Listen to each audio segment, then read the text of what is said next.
Welcome back दोस्तों, कैसे हैं आप लोग और कैसी चल रही कोडिंग जर्नी। मजा तो आ ही रहा होगा ना यार, ये की सीरीज पढ़ने में। क्यों नहीं, ऐसा ही मजा हम दिलाते रहेंगे। क्यों?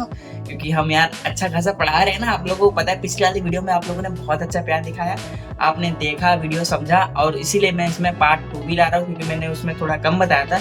इसमें हम बताएंगे कि किस तरीके से यूज कर सकते हैं यूज इफेक्ट को, और हम लाइव एपीआई फैच करके भी दिखाएंगे किस तरीके से वर्क करती है। तो हम ज़्यादा टाइम वेस्ट नहीं करते हैं और सबसे पहले हम लोग देखते हैं उसको किस तरीके से कर सकते हैं। तो चलिए हम लोग चलते हैं अपनी कंप्यूटर स्क्रीन पे। तो देखो, ये हमने पहले वाला प्रोजेक्ट ओपन कर लिया। अगर आपने ये अभी तक नहीं देखा है तो मैं आपको इसका वीडियो का लिंक डिस्क्रिप्शन में दे दूंगा। प्लीज प्लीज प्लीज पहले आप जाके वो देख लेना। और हाँ, सबसे इम्पोर्टेंट बात ये है कि आपने अभी तक यूज इवेंट का एकदम बेसिकली डीपली मैंने बताया, अभी तक आपने वो नहीं देखा है तो सबसे पहले आप उसको देख लो, उसके बाद इसको देखो।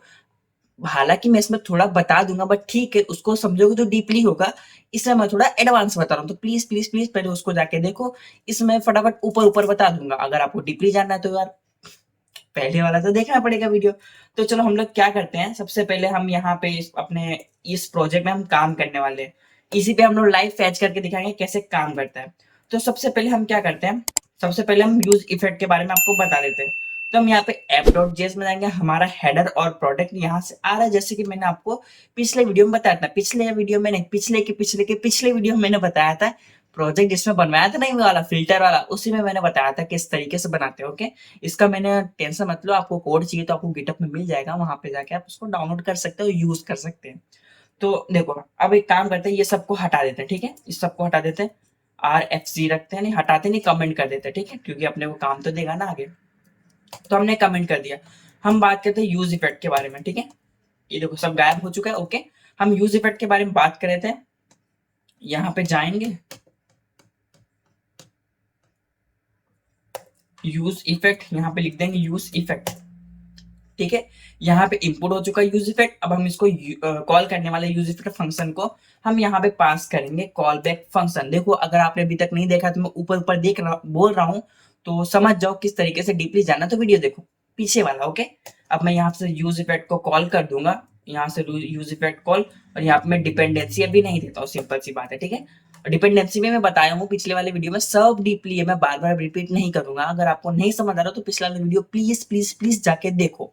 ओके, तो यूज इवेंट के अंदर मैं क्या बोलता हूँ कि जैसे हमारा जो स्टेट है, यूज स्टेट, अगर उसमें कुछ चेंजेस होता है तो हमारा कंपोनेंट रेंडर होता है। कंपोनेंट रेंडर होता है तो यूज इफेक्ट भी कॉल होगा, सिंपल सी बात है। तो हम इसका एक एग्जांपल करके देख ही लेते हैं।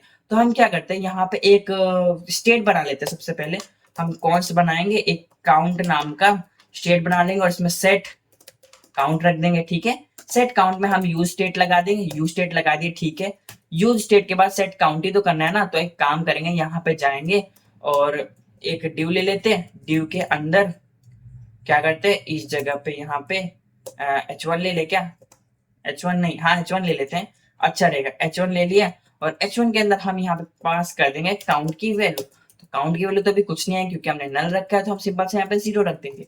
ठीक है, काउंट की वैल्यू 0 आ चुकी, बट मैं इसको सेंटर में कर दूँ तो ज्यादा अच्छा रहेगा। तो मैं यहाँ पे जाऊंगा और इसी को मैं स्टाइल दे दूंगा, इनलाइन सीएसएस यूज करके मैं यहाँ पे डिस्प्ले फ्लेक्स दे दूंगा, फ्लेक्स। ठीक है, और अलाइन आइटम बोला भाई मैंने, अलाइन आइटम्स सेंटर दे दूंगा। ठीक है, और जस्टिफाई कंटेंट भी दे दे क्या, जस्टिफाई कंटेंट, अरे एक सेकंड भाई, जस्टिफाई कंटेंट हमारा रहेगा सेंटर, सब कुछ सेंटर में आ जाएगा। तो अभी ये सेंटर में आया क्यों, क्योंकि हमने हाइट तो यहाँ मेंशन नहीं की। तो मैं यहाँ पे हाइट भी दे दूंगा, हाइट में इसको दे देता हूँ फिलहाल के लिए अभी 100 VH रख लो तो ज्यादा अच्छा रहेगा। तो ये हमारा 0 आ चुका है। ठीक है, ये हमारा स्टेट हमारा यहाँ पे 0 कंप्लीट हो चुका है। बट अभी मैं क्या करता हूँ, पहले तो हम लोग उसको बटन की मदद से बढ़ा रहे थे, बट हम क्या करते हैं, इसी के अंदर सेट काउंट कर देंगे। ठीक है, और काउंट की वैल्यू क्या करेंगे, काउंट +1 कर देंगे। तो देखो यहाँ पे क्या हो रहा है, सबसे पहले जब हमारा कंपोनेंट रेंडर होगा तो कंपोनेंट रेंडर होने के बाद क्या होगा, ये यूज स्टेट है जो हमने डिक्लेयर किया है, काउंट और सेट काउंट। काउंट की वैल्यू पहले जाके यहाँ पे प्रिंट हो जाएगी, जो मैंने यहाँ पे दे के रखा है प्रिंट। और फिर मैंने क्या किया, बटन नहीं डाला, मैंने डायरेक्ट इसको यूज इफेक्ट के अंदर ही बोला कि काउंट प्लस 1 कर दो। अब देखो सिंपल सी बात है, पहले मैं आपको कोड समझाता हूँ, फिर उसके बाद उसका आउटपुट देखेंगे। सबसे पहले क्या करेगा, ये ऐप ना आपको कंपोनेंट रेंडर करेगा, ठीक है रेंडर किया। रेंडर करने के बाद जो इसको डिफॉल्ट वैल्यू मिल रही है 0, वो सबसे पहले वहां पे जाके प्रिंट कर देगा। ठीक है, प्रिंट किया। प्रिंट करने के बाद हमारा चलेगा यूज इफेक्ट। यूज इफेक्ट क्या करेगा, बोलेगा सेट काउंट करो। अब जैसा सेट काउंट करेगा तो क्या होगा, स्टेट की वैल्यू अपडेट होगी, चेंज होगी। अब स्टेट की वैल्यू अपडेट होगी तो सिंपल सी बात है, स्टेट कितना हो जाएगा, 0 था तो 1 हो जाएगा। 1 होने के बाद क्या होगा, ये जब स्टेट की वैल्यू चेंज हुई ना, तो क्या होगा, कंपोनेंट वापस रेंडर होगा। तो वापस रेंडर होगा, वापस यूज इफेक्ट के पास जाएगा, बोलेगा ठीक है स्टेट की वैल्यू 1 थी तो 2 कर देगा। फिर से कंपोनेंट, फिर से अपना क्या हुआ, स्टेट अपडेट हुआ, फिर से यूज इफेक्ट कॉल कर देगा। ऐसे यूज इफेक्ट तो कॉल ही करता रहेगा ना। नहीं विश्वास, चलो इसको सेव करते हैं और अपने ब्राउजर में जाके इसको रिफ्रेश करते हैं। तो देखो जीरो चालू और ये चलता रह रहा है, ठीक है। ये देखो रुकेगा ही नहीं, मैं जूम कर देता हूँ, ये देखो ये चलता ही रह रहा है। क्यों रह रहा है, क्योंकि यार देखो सिंपल सी बात है ना, स्टेट चेंज हो रहा है। यूज इफेक्ट क्या कर रहा है, जब स्टेट चेंज होता है तो पूरा कंपोनेंट रेंडर करता है, कंपोनेंट रेंडर होता है तो यूज इफेक्ट भी सिंपल सी बात है चलेगा ही चलेगा। देखो कभी रुकेगा, ये कभी नहीं रुकेगा। और यहाँ पे अपने को एरर भी आ रहा होगा कंसोल में, ये देखो यहाँ पे एरर भी आ ही रहा होगा, मैक्सिमम अपडेट। तो मैंने आपको सिंपल सा सीधा सीधा वही मतलब है, समझे बात को। तो यहाँ पे कहाँ गया भाई मेरा नंबर, कहाँ चला था, ये देखो चल ही रहा है, कोई दिक्कत नहीं, बिंदास चल रहा है, मस्त लग रहा है देखने में। बट ये कर सकता है एरर, क्यों, कैसे एरर, एरर कैसे कर सकता है। देखो अभी तो हम फ्रंट एंड से हैंडल कर रहे हैं, अगर हम बाई चांस बैक एंड में एपीआई कुछ करेंगे तो तब तो यार सर्वर्स पे इतनी ढेर सारी रिक्वेस्ट जाएंगे, सर्वर्स क्रैश नहीं हो जाएगा, सर्वर क्रैश होगा कि नहीं होगा, हो ही जाएगा ना, सिंपल सी बात है। इतनी ढेर सारी रिक्वेस्ट एक साथ जाएंगी तो सर्वर क्रैश हो जाएगा। तो अपने को ऐसा थोड़ी ना करना है कि सर्वर क्रैश ही कर देना, अपने को नॉर्मल काम होना चाहिए अपना, वैसे करना है। तो इसके लिए मैंने क्या बताया था कि आप बोल दो यहाँ पे डिपेंडेंसी एरे लगा दो, ठीक है। डिपेंडेंसी एरे का मतलब जब कंपोनेंट रेंडर हो तभी चलना, उसके बाद नहीं चलना। तो अभी भाई साहब स्टेट की वैल्यू कितनी थी, 0। अब में यहाँ पे कंपोनेंट रेंडर होगा तो स्टेट की वैल्यू क्या हो जाएगी, 1 हो जाएगी। उसके बाद चलेगा क्या, नहीं चलेगा। देखो यहाँ पे आया, रिफ्रेश करते हैं, मैंने रिफ्रेश किया, ये देखो यहाँ पे कितना आ रहा है, 1 ही आ रहा है। वापस रिफ्रेश करता हूँ, देखना ध्यान से, पहले 0 रहता है, देखना रिफ्रेश किया, ये देखो अपने को पता नहीं चल रहा है पर पहले 0 रहता है, फिर यहाँ पे 1 हो जाता है। आपको समझ में नहीं आ रहा तो आप टाइमिंग वाइमिंग सेट इंटरवल लगा सकते हैं, आपको अच्छे से समझ आ जाएगा। तो ये हमारी बात हो गई कि कैसे हम लोग यूज स्टेट को यूज इफेक्ट का हैंडल कर सकते हैं। तो ये तो मैंने ऊपर ऊपर बताया, डीपली आपको पीछे वाले वीडियो मिल जाएगा तो वो देख लेना। अब सिंपल सी बात है, हम उसको रियल लाइफ एग्जांपल करके देखते हैं, एक एपीआई फैच करके देखते हैं। लेकिन उससे पहले यार मैं पहले ये जो नहा रहा हूँ पसीने से, पहले इस पसीने को पोंछ के आते, उसके बाद आगे वीडियो कंटिन्यू करते हैं। हेलो, इधर इधर इधर इधर कोने में कोने में मैं यहाँ पे हूँ दोस्तों, आ गया। गर्मी बहुत है क्योंकि ये मैंने पंखा वंखा सब बंद करके रखा है, आवाज क्लियर है। माइक तो खराब हो चुका है तो अभी क्या कर सकते हैं, पंखा तो बंद करना पड़ेगा। और गर्मी तो बाप रे, इतनी गर्मी है ना, क्या बताएं। तो हम लोग कहाँ तक छोड़े थे, सबसे पहले हमने क्या किया था, अरे अभी तो किया था ना यार, 1 मिनट भी नहीं हुआ, इतनी जल्दी बोल गया है। छोड़ो, अभी देखो हम क्या करने वाले थे। हाँ, हम रियल लाइफ एग्जांपल करने वाले थे कैसे हम फैच करते हैं। तो हम सबसे पहले काम करते हैं, ये जो हमारा ये सब था ना, इसको हटा देते हैं, जितनी भी चीजें थी हटा देते हैं, ठीक है। और ये जो हमारा पहले वाला था सबको रेंडर कर देते हैं। ओके, अब यूज इफेक्ट है, इसका मेरे को काम नहीं है, तो मैंने आपको बताने के लिए बताया था। ओके, तो ये हमारा काम हो गया, ठीक है। अब हम बात करते हैं एपीआई करने की, पहले नेट देख लेते कनेक्ट है कि नहीं। हाँ कनेक्ट है, तो यहाँ पे जाएंगे, एक हम लोग बोलेंगे भाई हमको एक फेक एपीआई दे दो। तो ये कहाँ से मिलेगा, फेक एपीआई डॉट कॉम पे जाना है, ठीक है। यहाँ पे जाओगे तो आपको ढेर सारी वेब मिल जाएंगे। मैंने यहाँ पे एक एपीआई ले ली, जैसे गेट वाली प्रोडक्ट वाली एपीआई ले ली, इसमें ढेर सारे प्रोडक्ट्स मिल जाएंगे अपने को। तो यहाँ पे करके देखते हैं, यहाँ पे देखो अपने क्या क्या ID, title, price, image, description जो भी है सब अपने को यहाँ पे मिल रहा है। तो हम इसी एपीआई को कॉपी कर लेंगे यहाँ से, ठीक है। अब हमारे पास एपीआई आ गई, तो अब हम क्या करेंगे, बहुत ही ध्यान से देखना क्या होने वाला है। तो सबसे पहले हम क्या करेंगे, सबसे पहले हम इस जगह पे तो लगाएंगे नहीं, क्योंकि अपने सारे प्रोडक्ट्स यहाँ पे है क्या। अगर यहाँ पे लगा भी दे कोई दिक्कत नहीं, अपने को क्या करना पड़ेगा, प्रॉप्स पास करना पड़ेगा प्रोडक्ट के अंदर। क्यों ना हम प्रोडक्ट के अंदर जाके इसको कर ले, ठीक है।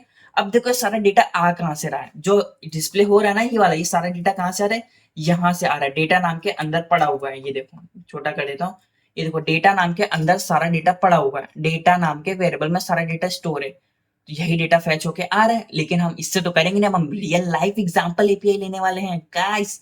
तो सबसे पहले हम क्या करेंगे, ये डेटा को बोलेंगे हटो तुम, अब हम खुद से लेंगे। तो ऑल डेटा सेट डेटा, अभी इसको रखें क्या, ठीक है इसको रखते हैं।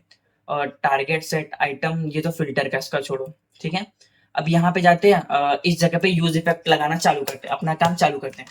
तो हम सबसे पहले इस जगह पे नहीं लगाएंगे, इस जगह पे लगाएंगे यूज इफेक्ट। तो यूज इफेक्ट इनपुट हो चुका है, हमने कॉल भी कर लिया। कॉल करने के बाद ये लेता है कॉल बैक फंक्शन, और मैंने यहाँ पे बोला ठीक है। अब यूज इफेक्ट तो लिख दिया, अब एपीआई कैसे फैच करें, कुछ नहीं यार, जावास्क्रिप्ट का एक मेथड होता है ना फैच नाम का, पढ़ा ही होगा, जावास्क्रिप्ट पढ़ के आए हो तो सिंपल सी बात है। तो हम यहाँ पे कॉन्स्ट करते हैं। तो कॉन्स्ट हम यहाँ पे एक रिस्पॉन्स रिस्पॉन्स नाम का वेरिएबल बनाएंगे। तो ऐसे तो काम होगा नहीं, क्योंकि हमको एक फंक्शन में डालना पड़ेगा। तो हम कॉन्स्ट गेट ऑल डेटा नाम का फंक्शन बना लेंगे, एरो फंक्शन मैंने बना लिया। ओके, एरो फंक्शन बनाने के बाद मैं इस फंक्शन को क्या करूंगा, असिंक्रोनस बोल दूंगा, यानी एक असिंक है। असिंक यानी ये फंक्शन एक ऐसा है जिसमें डेटा आने में टाइम लग सकता है, तो तब तक के लिए इसको ब्लॉक करके रखना, ठीक है। अब असिंक लगा तो अवेट तो लगेगा, मतलब वेट करने को बोलेंगे, टेंशन मत लो, धीमे धीमे समझेंगे। आई होप जावास्क्रिप्ट पढ़ के आए होगे तो आपके सारे कॉन्सेप्ट क्लियर होंगे कि असिंक और अवेट क्या होता है, देन कैच, ये सब प्रोमिसेस हैंडल किस तरीके से की जाती हैं, आपको सब पता होगा। तो हम यहाँ क्या करते हैं, कॉन्स्ट कॉन्स्ट करके एक रिस्पॉन्स नाम का वेरिएबल बनाएंगे। रिस्पॉन्स के अंदर बोलेंगे वेट करो, क्या वेट करना है, फेच। फेच में हम वो एपीआई डाल देंगे। एपीआई कहाँ पे है, ये रही हमारी एपीआई।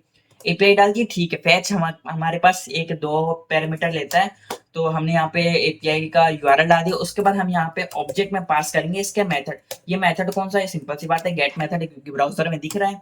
तो गेट मेथड हो गया, ओके ओके ओके, ठीक है। अब इतना तो काम हो गया। अब कंसोल लॉग देख लेते हैं क्या रिस्पॉन्स आ रहा है एपीआई का। मैंने यहाँ पे कंसोल लॉग करके रिस्पॉन्स चेक किया। अब यहाँ पे क्या बोला, data is not defined, okay okay.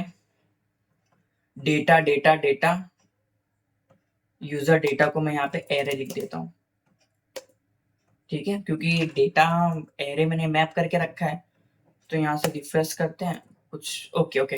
देखो बहुत कॉमन मिस्टेक है, बहुत ही ज्यादा कॉमन मिस्टेक है। तो मिस्टेक क्या है भाई साहब, मैंने गेट ऑल डेटा को बना तो लिया, बट मैंने इसको कॉल ही नहीं किया। कॉल नहीं किया तो ये काम कैसे करेगा।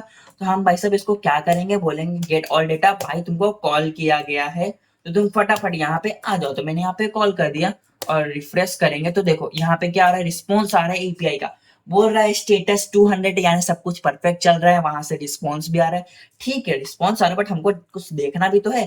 तो हम क्या करेंगे, यहाँ पे सिंपल से जाएंगे, अरे ये क्या कर दिया, इसको नहीं करना। रिस्पॉन्स आ रहा है, ठीक है ठीक है, इतना तो आ गया। बट हमको डेटा चाहिए, कॉन्स्ट डेटा नाम का वेरिएबल बना लेंगे। आपकी जो मर्जी, आपको जो नाम देना वो दे सकते हो। मैं डेटा बोलूंगा, अब वेट करो, अभी इसको तुरंत एग्जीक्यूट मत करो, पहले ऊपर का डेटा आ जाने दो, उसके बाद इसको एग्जीक्यूट करना। रिस्पॉन्स हमको क्या करो, रिस्पॉन्स जो है वो जेसन फॉर्मेट में लाके दो। तो सारा डेटा किसमें आ गया, मतलब सारा डेटा क्या हो गया, जेसन फॉर्मेट में आ गया। तो कंसोल लॉग करके देख लेते हैं कि डेटा में क्या आता है। तो मैंने यहाँ पे कंसोल लॉग को डेटा किया, और सिंपल सी बात है, रिफ्रेश किया तो हमारे पास डेटा आ जाएगा। देखो एरे में आया 20 डेटा है, ठीक है, हमारे पास आ चुका है सारा डेटा। बस अब कुछ नहीं, इसी को हम वहां पे डाल देंगे सेट ऑल डेटा में। अब देखो हम क्या करने वाले हैं। तो आपने देखा था मैंने रिस्पॉन्स किया था, वहां पे इफ ओके लगा था। देखो मैं आपको बता देता हूँ, वहां पे कंसोल लॉग करके रिस्पॉन्स, ओके, यहाँ पे अब इसको एंटर मारता हूँ। तो देखो हमारे पास रिस्पॉन्स क्या आ रहा है, ओके ओके ओके, मतलब ओके यहाँ पे ट्रू लिखा हुआ है, मतलब हमारी एपीआई परफेक्ट काम करे, कोई भी एरर नहीं है, अच्छा रिस्पॉन्स आ रहा है, इसलिए वहां पे ओके का ट्रू लिखा हुआ है। तो हम इसी का यूज करेंगे। यूज करो मत करो आपकी मर्जी है, मैं आपको दोनों तरीके से बता देता हूँ। तो सबसे पहले सिंपल तरीके से बताता हूँ। तो मैंने यहाँ पे सेट ऑल डेटा कर दिया, वही तो करना है ना अपने को, सेट ऑल डेटा कर देंगे। सेट ऑल डेटा के अंदर क्या डाल देंगे, डेटा डाल देंगे। तो ठीक है, आ गया डेटा, ओके, इतना कंप्लीट हुआ। अब यहाँ पे कर देते हैं थोड़ा अच्छे से।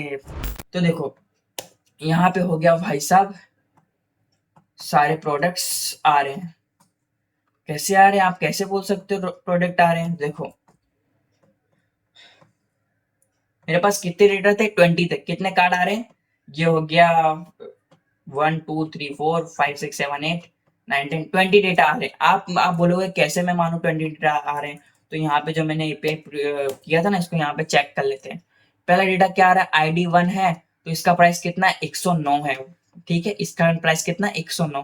आगे वाले का कितना है 23 है, 23, तो इसका कितना है 23। मतलब हमारी एपीआई जो है परफेक्ट काम कर चुकी है। मतलब टोटल 20 प्रोडक्ट है हमारे पास, 20 प्रोडक्ट, तो यहाँ पे टोटल 20 प्रोडक्ट्स दिखाई दे रहे हैं। आप बोलोगे भैया ये इमेज क्यों नहीं आई? हाँ, इमेज क्यों नहीं, वो भी देखते हैं ना।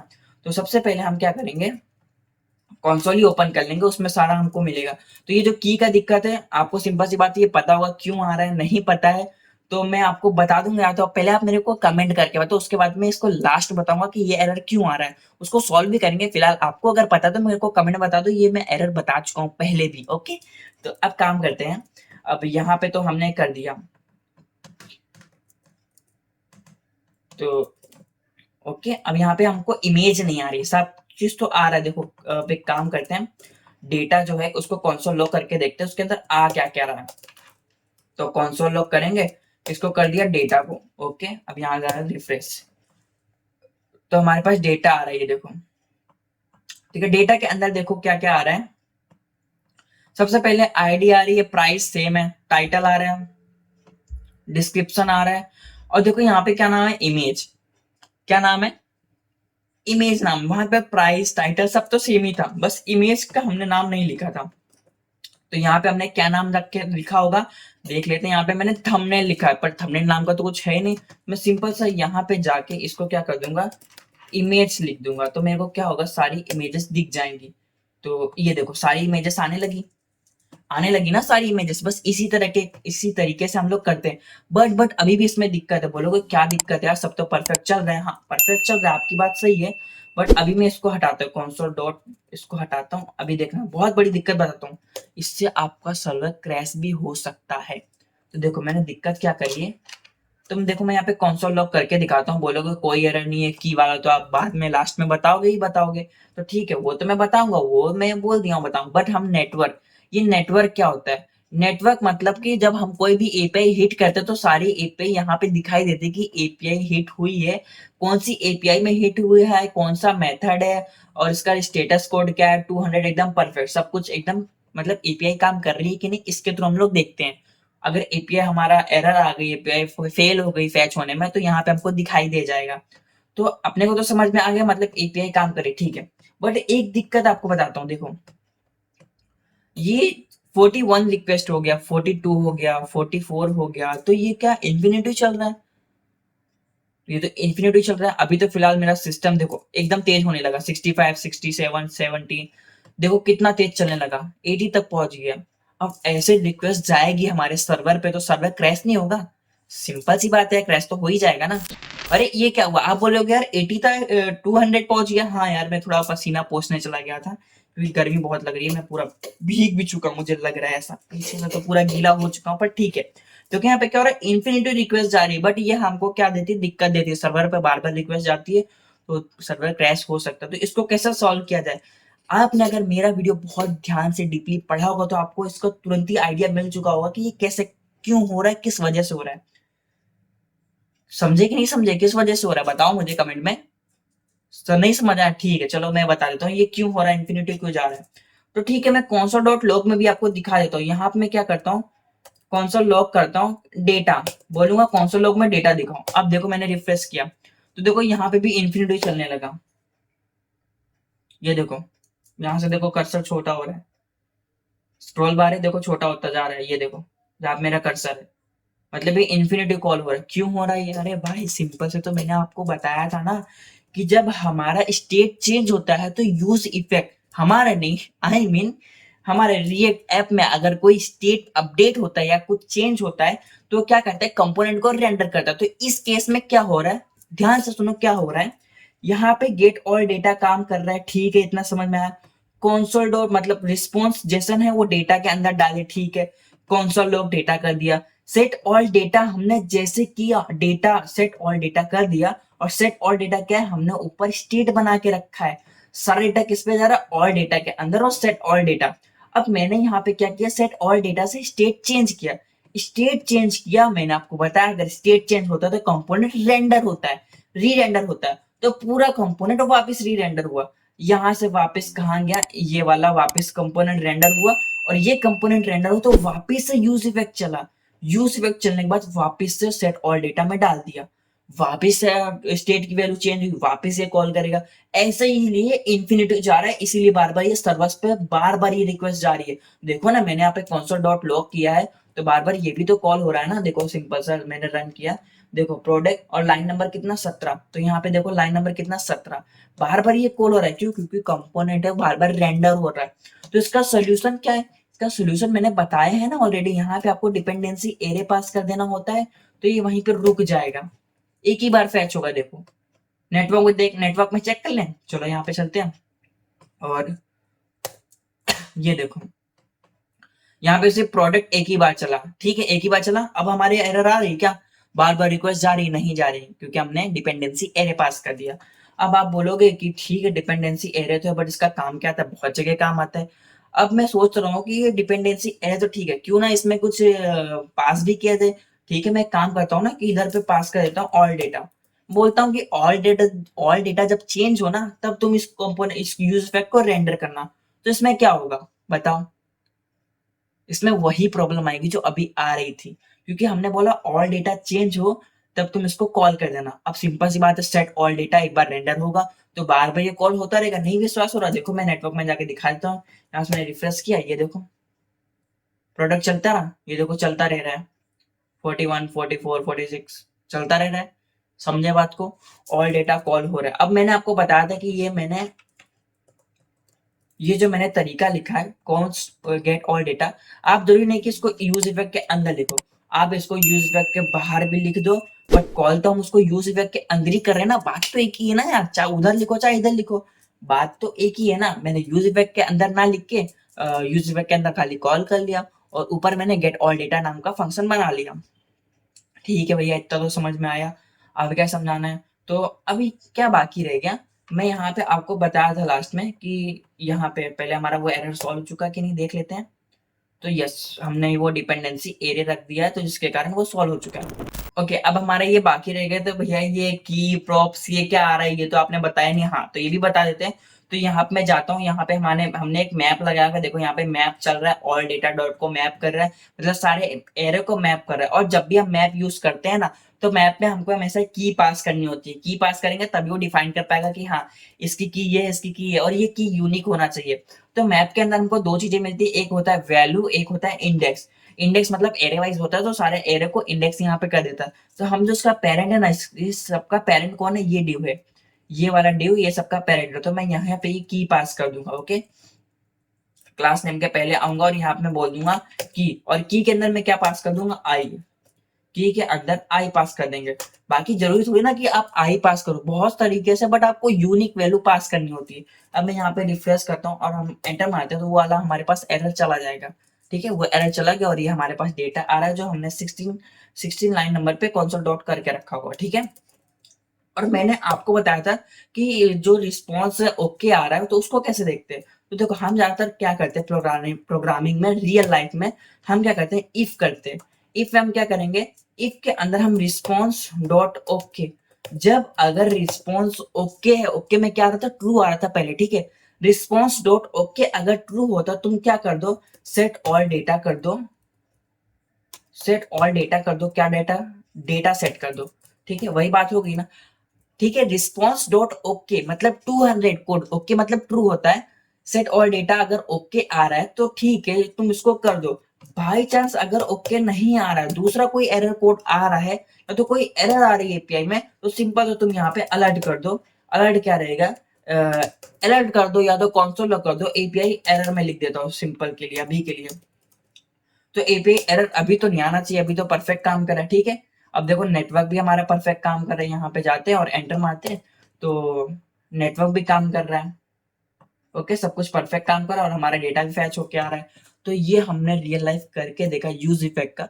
ऐसे ही हम आगे बहुत से प्रोजेक्ट में करने वाले हैं। अभी तक फिलहाल आप इतना कवर कर लो, आगे आने वाली वीडियोस में हम यूज रैप के बारे में जानेंगे, तो वो वीडियो भी बहुत ज्यादा इंपॉर्टेंट है। वो भी यूज स्टेट और यूज रैप के हम कंपैरिजन भी करके देखेंगे, तो वीडियो को जरूर देखना। तो अभी तक के लिए इतना ही रखते हैं, अगले नेक्स्ट वीडियो में मिलते हैं, तब तक के लिए गुड बाय।